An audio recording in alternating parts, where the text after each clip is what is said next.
My name is Brad Zimmerman. I'm an actor and a comedian who has worked with some great legends of comedy such as Joan Rivers and George Carlin, to name a few.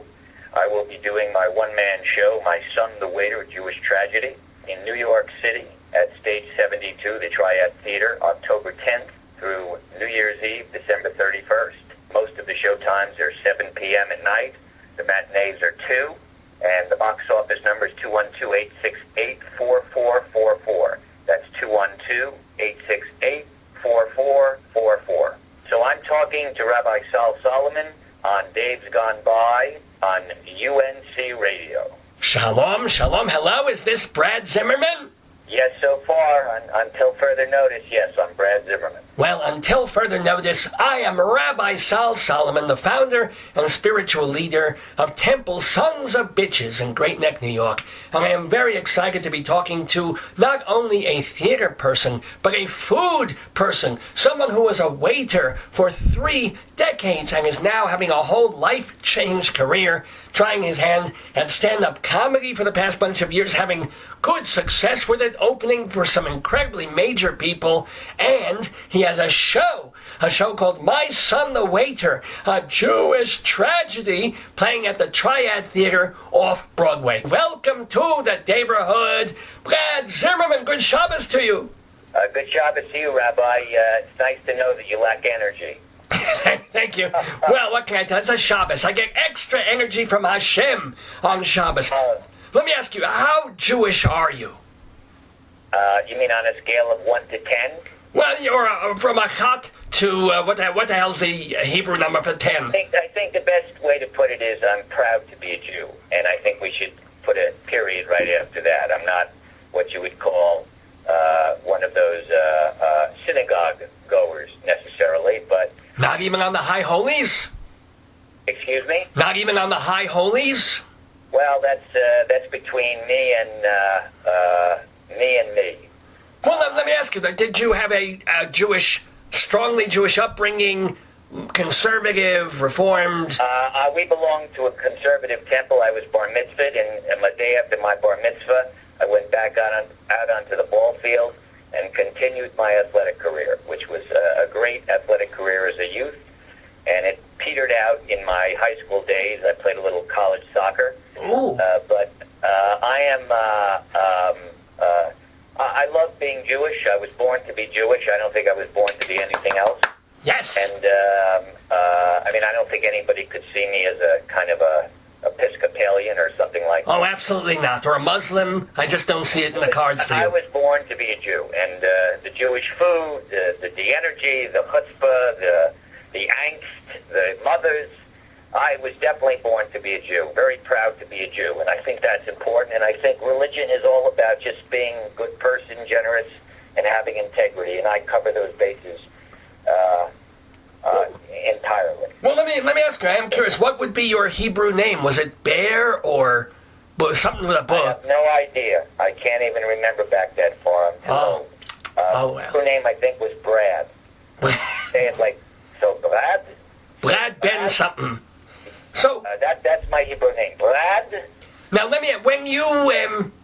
When did you realize, and how did you shift your thinking when you realized that sports and athletics were not going to be your professional career? What did you do with that revelation? That's a good question. The bottom line is, everybody I believe has a purpose in life, and I believe we all have various gifts, and eventually, we choose something if we're lucky enough that we love. I loved sports as a kid. I lived sports. I was consumed with it, and I was great. I was a great all-around athlete. But the interesting thing, Rabbi, is that never once in my life, during my childhood, did I ever think about, I want to make this my life. There are kids who are 7, 8 who say to their fathers, I want to just play tennis, or I just want to be a baseball player. And I know people who are like that who made it to the pros. However, for me, it was just fun. So, and I never practiced. And practice was perfect. So, as a matter of fact, so what happens is the talent is not enough to sustain you, and you see people who have less ability, who are better than you because they've practiced so hard. And I just went from one sport to another. I was so good at everything. I was told to just focus on baseball, and I'd be a pro. just played tennis, I would be great. All these things. Played soccer in college, and it was my least favorite sport. So the reality is that for me, I never entertained notions. I had no idea. But when you were in college then, what did you think you would be? I had no idea, but I did take an aptitude test. This is all actually documented in the play. And it started me, it pointed me in the direction of the arts. So I actually went to a small school in Florida, which had a good athletic program for a Division III program, and a very strong theater program. I didn't entertain any notions of acting. I was in one play in my entire life in 6th grade. Wait, what play? What play? What was your character? It was an original musical called Mr. Calendar, and I played Mr. Calendar. Ooh, the lead. Were like January, February, March, April, whatever, all that stuff. I'll tell you one thing. It wasn't that great a play, but you got a lot of dates. I'm sorry. Now wait, that's brilliant. Thank you. Let me write that down. Okay. Actually, for 6th grade, it turned out to be a wonderful musical, but that was the last of my acting. And then I took a course, and I had to audition for some plays as a result of this course. And I sort of realized that now, looking back on it, I didn't realize it then. What theater did for me was not that I loved acting, even though I played leads in lots of plays, was it made it possible for me not to sell furniture for my father. That's the last thing I wanted to do. I mean, both my brothers worked for my father. My father had a wonderful, successful business. He built it up from scratch. But I didn't want to do something institutional. I needed something, I had need for, to be the center of attention like an athlete, to be, to seeking approval and love and respect and all that stuff. Like an athlete and a Jew, yes. Yes, absolutely. So the reality is I went to New York, and after 2 years of grad school and at Penn State University. Wait, grad school in what, theater? I have a MFA, an assistantship, a scholarship in acting, where I was supposed to get my teacher's. MFA is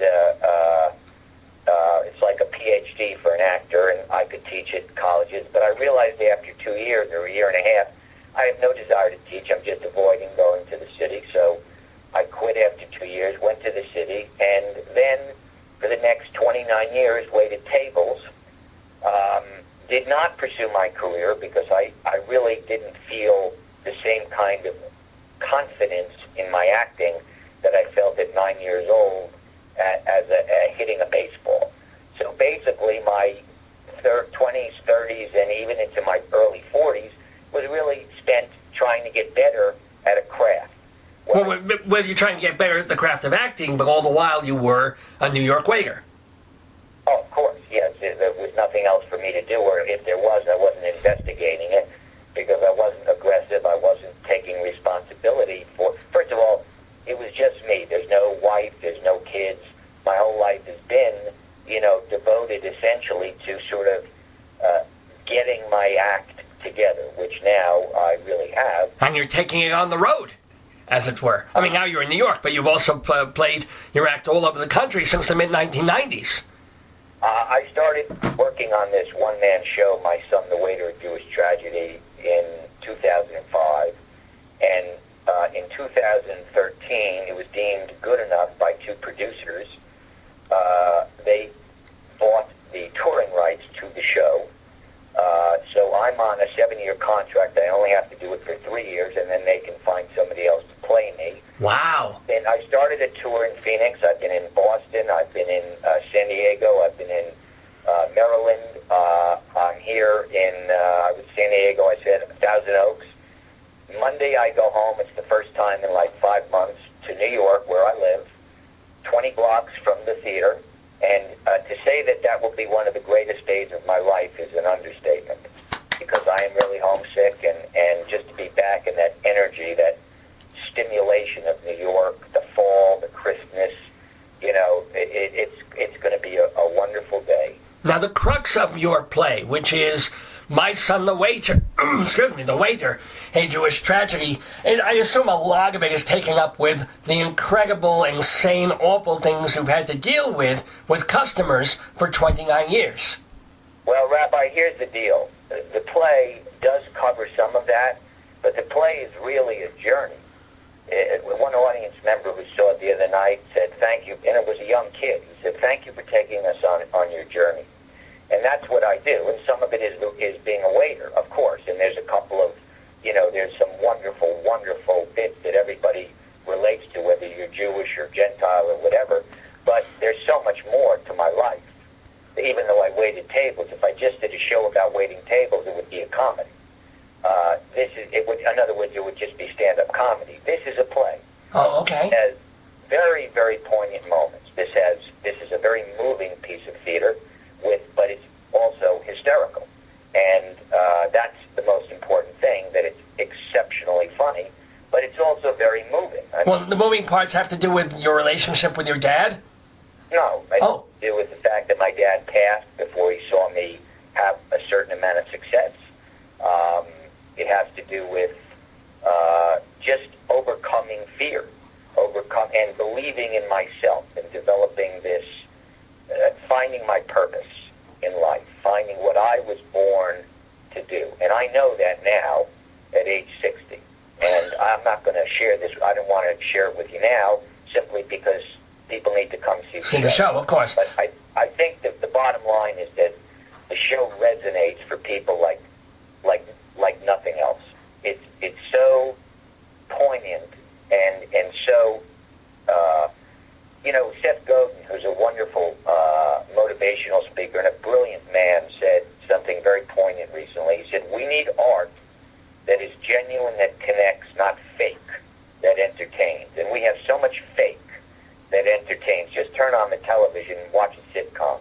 There's nothing that resonates. My play resonates. Somebody Facebooked me the other day. She said, you're so authentic. She said, your authenticity is stunning.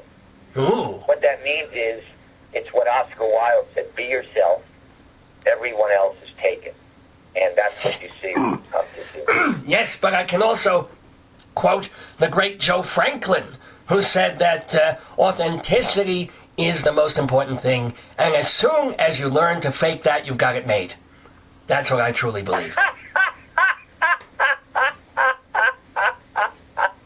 That's brilliant. Yes, that's Joe. I don't know if he wrote that or if he's just quoting it, but that's the great Joe Franklin, ladies and gentlemen. He's not funny enough to have written that. That sounds like something like Mark Twain or Woody Allen or...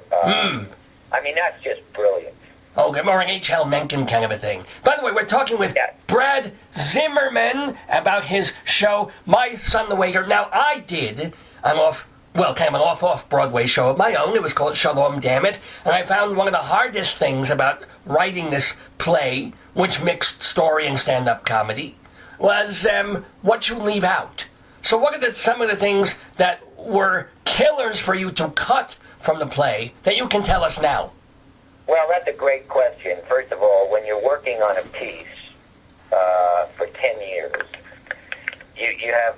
The most important thing is the writing in anything you do. Once you have the writing or the script, and the script is really fabulous, you're halfway home easily. In a process where you're taking stuff out on the road, and remember, this is a hybrid, part stand-up, part theater. Okay. So I'm always doing the stand-up part, so I'm always saying, okay, this doesn't work, this doesn't work. What's hard to take out is stuff that you like or love. I took out my favorite bit in the show. I took out. What was it? A couple of friends thought it was a little mean, and my character is not mean. He's real, but he's not mean. And I'm just a guy who tells it like it is. My persona is a guy who talks about stuff that he reacts to emotionally. So taking out, in other words, I might have taken out one mother piece because I had too much. I had enough mother stuff. In other words, I said what I needed to say in 3 little anecdotes. Rather, I didn't need 4. Sure, no, that's huge. You know. And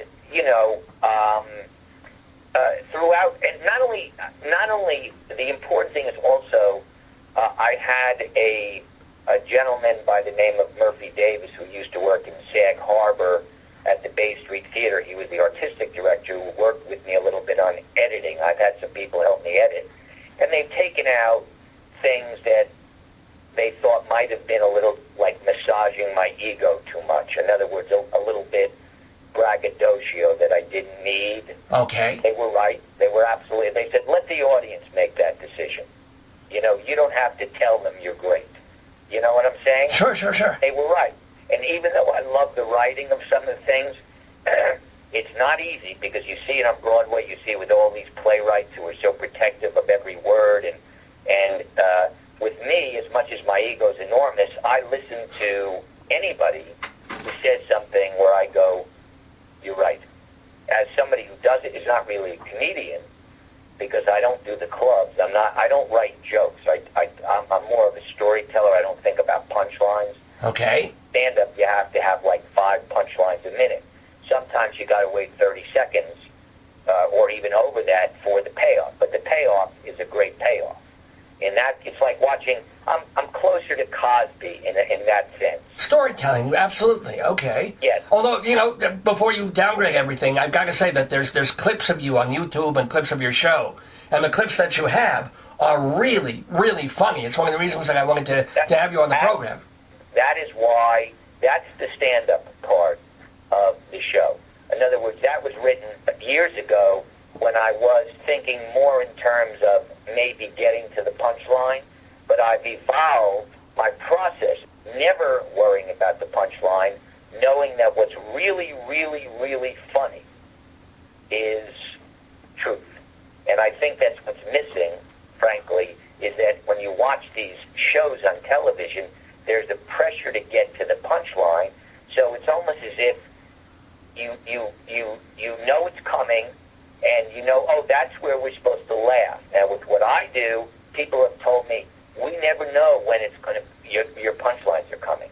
Because the truth of what I say has people laughing. But let me ask you a question then. In this form, as a play, you can do that. You can mix between theater and even drama, poignancy, and comedy. But you were doing the stand-up thing. You've opened for people like Joan Rivers and George Carlin and who else? There was Brad Garrett. I didn't even know he did stand-up. So how do you condense the kind of thing that you do to 10, or I don't know how long an opener does, but 10, 15 minutes? Well, with Joan and Brad and George, I was doing 30 minutes. Oh, nice. So, yeah, it was great. It was great working with all of them. What I do is, first of all, it's a hybrid. Now, a typical one-person show, I mean the ones where let's say you went to a teacher who taught one-person shows, the basic premise is that you have to have a beginning, a middle, and an end, and you have to have what is called an arc, which means that it goes up, and then, it sort of comes down with it, it winds down. Now, mine is different, and it goes against the grain of stand-ups in that there is an arc, but maybe it's not huge, but it doesn't bother me because the play works. That's the important thing. So I've gone outside the box. So what I've done, weaved it so that a lot of the beginning, I set up the situation, the circumstances, my childhood, talking then about waiting tables, and then from there into a lot of different anecdotes about the world as I see it and all sorts of things that I miss, let's say, about my childhood and comparing it. And then I get that, then the play aspect starts a bit, or for lack of a better word. Sure. My social life, my mother, my father, finally being sent to a therapist who helped me enormously going through the world. I took a comedy class in 96. Okay. That was the pivotal moment in my life, because if I had not taken a stand-up comedy class, who knows what would have happened to me. Now, let me ask you, you said the one thing that you had to conquer was, to paraphrase Roosevelt, fear itself. Did you have terrible, what do they call that, stage fright? Did you have to get over that, or that wasn't an issue? It wasn't stage fright. It was a lack of belief. Remember, if I sell shoes, I don't have to believe in the shoes to sell them. If I'm selling me as an actor, acting is a craft. And I never felt like I was in possession of the craft like I did as an athlete. I was just born with the ability to hit a baseball. I could, make adjustments. But as an actor, what I didn't know that I know now is that the only way to learn or really to get that craft is to go out into the world and fail. And when I went out into the world as a comedian, finally, my first gig in the Catskills was an Orthodox Hungarian Jewish bungalow. And let me tell you something, Rabbi. Yes. First of all, I drove up there, and the Catskills is all Orthodox now, or most of it, and I don't even want to finish talking about that because I'll get a little upset. The reality is that I was supposed to do 55 minutes, and I bailed, which means I didn't do 55, I did 15. And It's funny because 15 minutes I did, I was a rookie. So I failed, I didn't get paid. But the good thing is the booking agency booked me the next week. They just said, well, we booked you too soon at a tough, stoic, group of people who look at you like you're chalk. Okay? Right. So the reality is that it's experiences like that have made me a warrior in the sense that there's nothing that is going to stop me from doing what I need to do. It's tough when there's no give and take between an audience. Sure. Sometimes I do my show in demographics that are outside my comfort zone. In other words, these are not we don't have what I would call a sophisticated country. There are pockets of sophistication. But this is a sophisticated piece. This is not spoon-feeding people punchlines. This is going to make people think. And there are a lot of people who don't think. They live a life on sort of autopilot. We call those Republicans, yes. Live their whole life without thinking about their life, I live a self-examining life. In other words, am I happy? What should I be doing that will make me happy? What do I need? Sort of a solitary existence, but not a lonely existence. I've come so far in my journey that it's pretty amazing what I think I've done, to be very honest with you. Quite amazing. I'm enormously proud of myself, and I'm lucky to have a really solid base of friends and family. Was it a conscious choice not to have a life partner, let alone kids or pets? The bottom line is when you are put in a position where you're very depressed, you feel like you're not pursuing a career, you're watching people with less ability go out and pursue their career, and you eventually, get bitter and just very depressed, and to the point where you're just, you don't want to leave your apartment. The last thing on your mind is a partner. So the reality is that I love women, and at some point I will meet someone. There's no question in my mind. There absolutely none. I've gone on dates now, but I haven't met anybody who's right for me. Okay. But the reality is, as somebody said in the business, who's very successful, this is Brad's time. In other words, right now everything is popping for me. There's a lot of interest in me. And, I love children. Like, people, when I would wait tables, they would say to me, how come you don't have kids? And I'll be honest with you, Rabbi, I love children more than adults, but the fact that I don't have kids, I'm incredibly lucky. I am so lucky because I am able to do my work. It would be selfish. I'm just warming up at 60.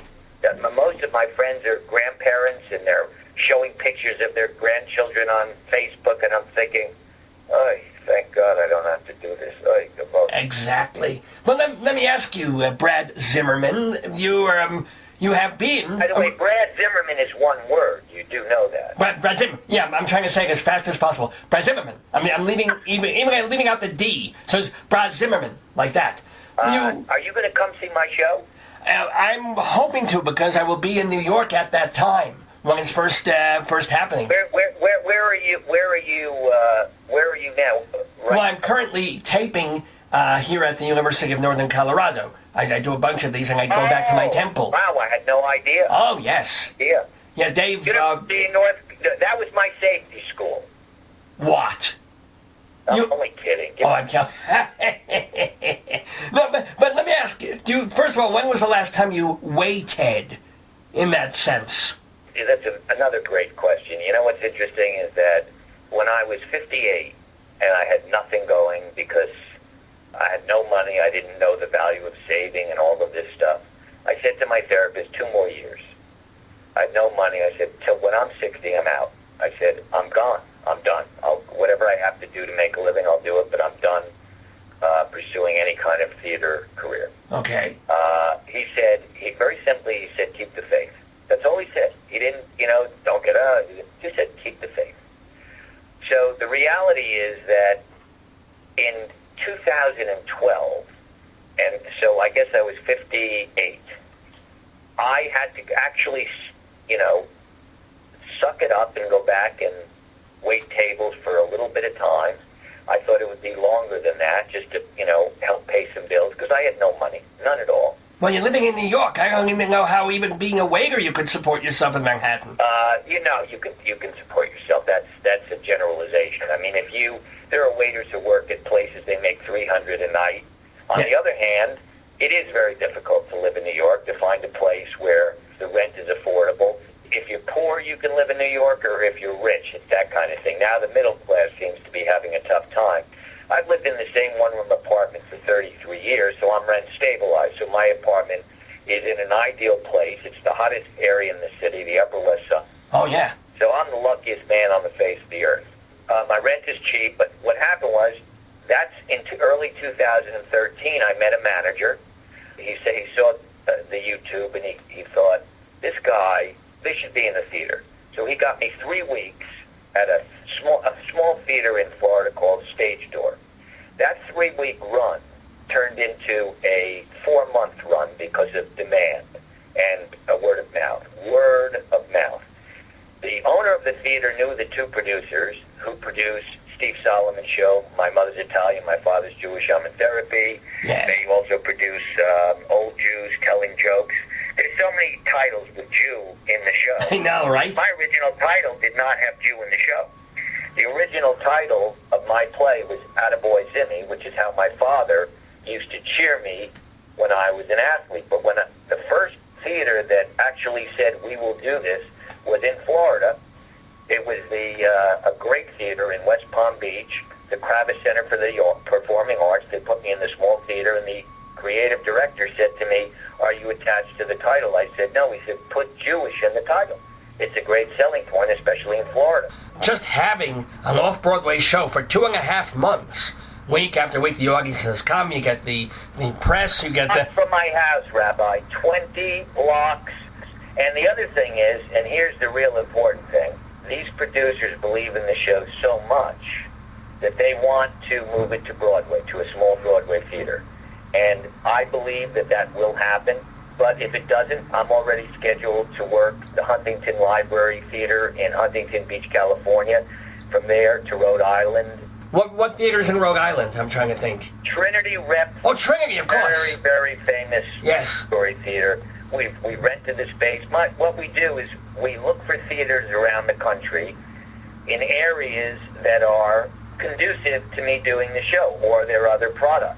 They also own a theater in Philadelphia called, I forget what it's called, but it's right on the waterfront. Oh, nice. And in Philly, and I'll be doing that theater. One of the producers was just in England, and England would be, I'd kill in England, because there's loads of Jews. Yes. A lot of English people have come see the show and just loved it. So this is, people from all over the world have come to see the show and loved it. And again, it's not just a Jewish show, it's just a show for people who don't mind using their brains. So there you have it. Well, there you have. Brad Zimmerman. Remember, the name of the show is My Son the Waiter, a Jewish tragedy. It'll be playing at the Triad Theater. That's up on West 72nd Street, and it's running. Don't wait until December to catch it, but you do have until the end of the year, until New Year's, to catch. Absolutely. Before I let you go, Brad Zimmerman. See, I'm saying it really quickly now. In working with, I'm always curious about other comics and other celebrities. So you open for, I should say, George Carlin, one of my heroes. Any thoughts on what he was like? Did you get to talk with him? George was a wonderful man, extremely supportive of me, of all comics, especially the ones he liked. He was a very private man. He was a brilliant man, extremely well-read. In fact, a very quick story. Sure. About a month or 2 months right before his last HBO special. In fact, when I started working with him, he was working on that special. And he would actually bring sheets of paper out on the stage, his notes. Sure. So his manager approached me and he said, I have a deal. Supposing I have HBO the night before the live taping of George's show, film you during dress rehearsal, doing 30 minutes, and we have 90 days once we get the tape to market it. Now, I did phenomenal. I killed. I got like 10 applause breaks, and nothing worked out because the manager took it to one high-powered agent, which was ridiculous because the high-powered agent handles comics who make $100,000 a night. Right. So they had, he doesn't want to do the work to try to market me. So that didn't work out, but that's how highly they thought of me. So George was great. He was one of the smartest comics. What he did was so great was he made an adjustment. He started out a little bit not corny, but the hippy dippy weatherman and all that stuff. That's still real smart, but he evolved into more of a ranter and with a little bit more of an edge. 14 or 15 HBO specials. Nobody's ever done that. Well, he was great. He was. It wasn't even that he started out just the hippy dippy. Then he became a kind of a hippie. Went through the drug thing, and then in later years he really became the ranter and sort of the angry old man, which wasn't always his best stuff. But still, there were moments when he was great all the way through. Now, let me ask. Of course, we have to talk about the other person who left us a couple of weeks ago, Joan Rivers. Was she a friend or just a very supportive colleague?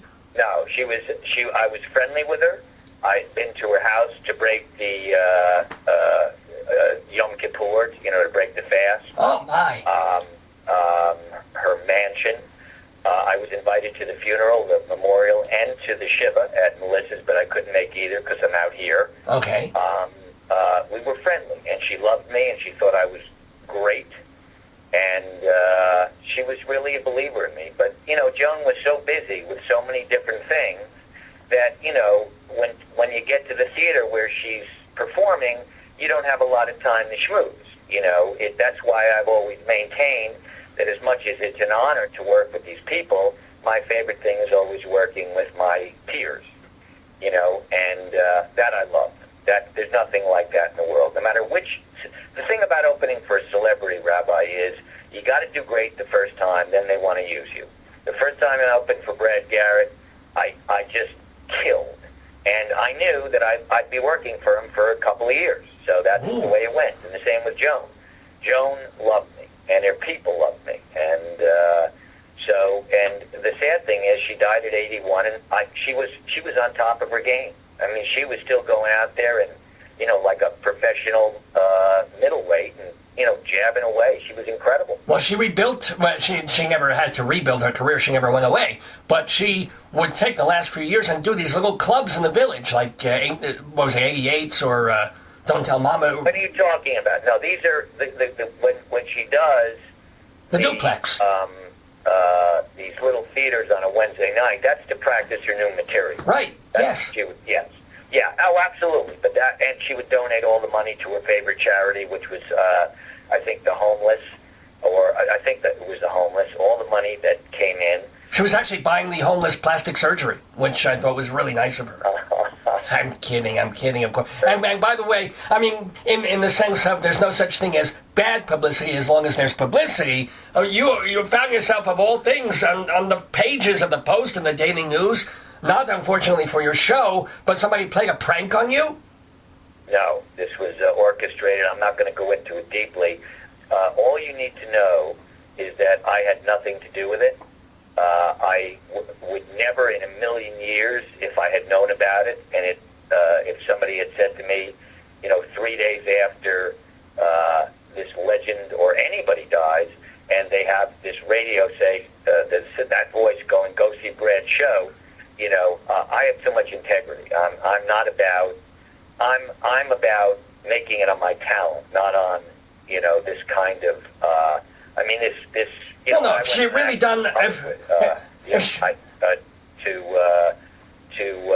To tell the truth. And what disappoints me a little bit is that, none of Joan's assistants have reached out because, for whatever reason, but, I had nothing to do with anything. I'm just, and all my friends and anybody who knows me knows that, this was concocted by somebody, and I'm not going to go any further because that's none of your business.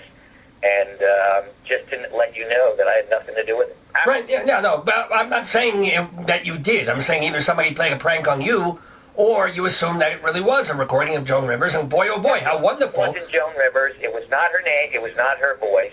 It was, if you read up on it, it's all documented, but I'm not going to talk about it. You can read up on it and find out who is behind it, and whose voice it was.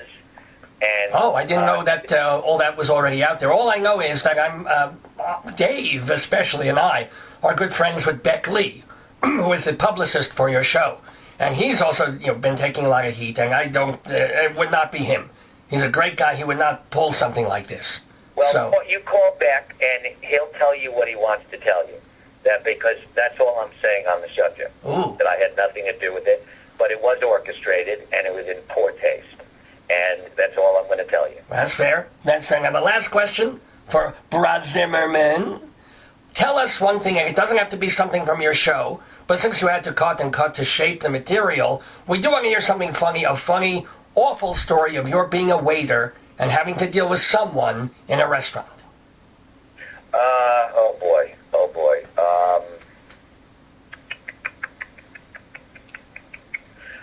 I guess,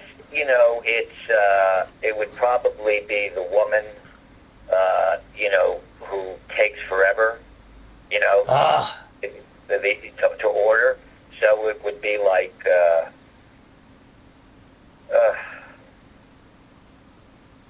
everything looks so good. And you say you're out of the swordfish. Well, I had chicken for lunch. I don't want heavy. This looks good, but I can't have peppers. I mean, I can, but I shouldn't. What are you getting? No. Okay. All right. Okay. I'll tell you what. I'll take... Give me... Let me have between the duck and the lamb. Which would you get?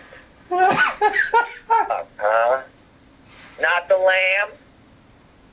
There you go, Rabbi. Oh my God, that's one of the clips I saw on YouTube, and it just you're telling me that didn't kill with the Orthodox Hungarians? Oh my God. I don't even. Let me tell you something.